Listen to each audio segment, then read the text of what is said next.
Hey guys, in this video, I'll guide you through how to find TikTok Shop on PC. Alright, so let's begin with the video. Finding the TikTok Shop on a PC can be a bit confusing since it's not directly accessible from within the TikTok app. Here is a step-by-step guide to help you navigate this process. When you're logged into your TikTok account on your computer, you'll see familiar tabs like For You, Following Friends, Explore, and Live. However, you won't find a direct link to the TikTok Shop among these options.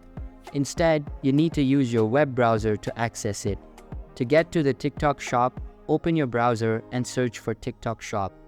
The official website is located at shop.tiktok.com.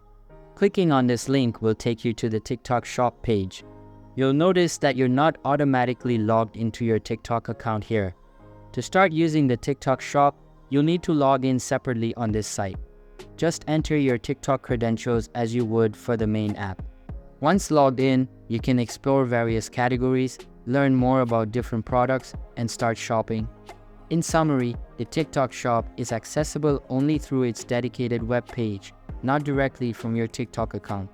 Remember to use shop.tiktok.com to visit the shop and log in there to access its features. So that's basically how you can find TikTok Shop on PC. So that's all for this video. If you find it helpful, consider subscribing and giving this big thumbs up, and I'll catch you in the next one. Thanks.